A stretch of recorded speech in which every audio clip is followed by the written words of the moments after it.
Alibaba ಮತ್ತು 40 ಕಳ್ಳರಂತೆ ರಾಜ್ಯದ ಮುಖ್ಯಮಂತ್ರಿ ಬಿಎಸ್ ಯಡಿಯೂರಪ್ಪ ಮತ್ತವರ ಮಂತ್ರಿಮಂಡಲ ರಾಜ್ಯದ ಸಂಪತ್ತನ್ನು ಲೂಟಿ ಮಾಡುತ್ತಿದೆ ಎಂದು ವಿಧಾನ ಪರಿಷತ್ನ ಪ್ರತಿಪಕ್ಷದ ಮಾಜಿ ನಾಯಕ ವಿಎಸ್ ಉಗ್ರಪ್ಪ ಆರೋಪಿಸಿದ್ದಾರೆ.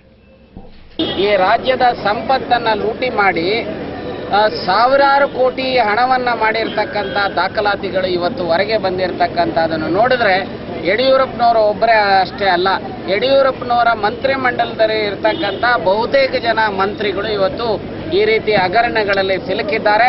ಇದೊಂದು ರೀತಿ ಅಲಿಬಾಬಾ ಮತ್ತು 40 ಮಂದಿ ಕಳ್ಳರ ಗ್ಯಾಂಗು ಈ ರಾಜ್ಯಕ್ಕೆ ಒಕ್ಕರಿಸಿದೆ.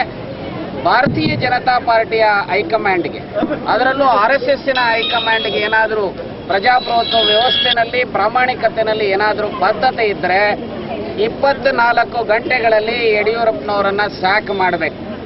ಇಲ್ಲ ಅಂತ ಹೇಳಿದ್ರೆ RSS ಮತ್ತು ಭಾರತೀಯ ಜನತಾ ಪಾರ್ಟಿಯ ಹೈಕಮಾಂಡ್ಗೂ ಸಹ ಈಗೇನು ಯಡಿಯೂರಪ್ಪನವರು ಮತ್ತು ಅವರ ಮಂತ್ರಿಮಂಡಲದ ಸಹೋದ್ಯೋಗಿಗಳು ಭ್ರಷ್ಟಾಚಾರ ಮಾಡಿದ್ದಾರೆ, ಅದರಲ್ಲಿ ಅವ್ರಿಗೂ ಸಹ ಪಾಲು ಹೋಗ್ತಾ ಇದೆ.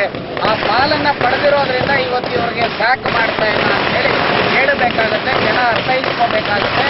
ಅದಕ್ಕೋಸ್ಕರ ಯಡಿಯೂರಪ್ಪನವರನ್ನು ಸ್ಯಾಕ್ ಮಾಡೋದು ಅಷ್ಟೇ ಅಲ್ಲ, ಇಷ್ಟೆಲ್ಲ ಭ್ರಷ್ಟಾಚಾರ ನಡೆದಿರ್ತಕ್ಕಂಥ ಯಡಿಯೂರಪ್ಪನವರ ಮೇಲೆ, ಅವರ ಕುಟುಂಬದವರ ಮೇಲೆ ಮತ್ತು ಮಂತ್ರಿಗಳ ಮೇಲೆ ಆದೇಶ ಮಾಡಬೇಕು. ಇವರ ಮೇಲೆ ಮೊಕದ್ದಮೆಗಳನ್ನು ದಾಖಲಿಸಿಕೊಂಡು ಇವರನ್ನು ಪ್ರತಿಕ್ರಿಯೆ ಮಾಡಿ.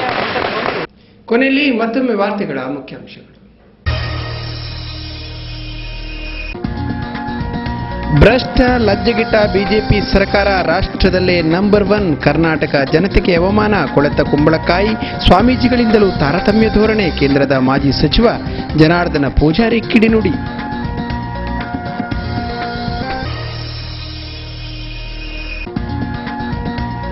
ಕುದ್ರೋಳಿಯಲ್ಲಿ ಜನಪ್ರತಿನಿಧಿಗಳಿಗೆ ಸನ್ಮಾನ. ಕಾಪು ಬ್ಲಾಕ್ ಕಾಂಗ್ರೆಸ್ ವತಿಯಿಂದ ಕಾರ್ಯಕರ್ತರ ಬೃಹತ್ ಸಭೆ.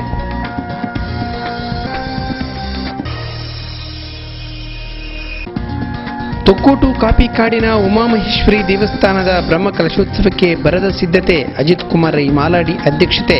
ಸಮಾಲೋಚನಾ ಸಭೆಯಲ್ಲಿ ಸರ್ವ ಸಹಕಾರ. ಶಾಸಕರಾದ ಖಾದರ್ ಭರವಸೆ. ಇಲ್ಲಿಗೆ ಇಂದಿನ ಮನಾಡು ವಾರ್ತೆಗಳು ಮುಕ್ತಾಯವಾಯಿತು. ವಿಶೇಷ ವರದಿಗಳೊಂದಿಗೆ ಮುಂದಿನ ವಾರ್ತೆಯೊಡನೆ ಮತ್ತೆ ಭೇಟಿಯಾಗೋಣ. ವಂದನೆಗಳು.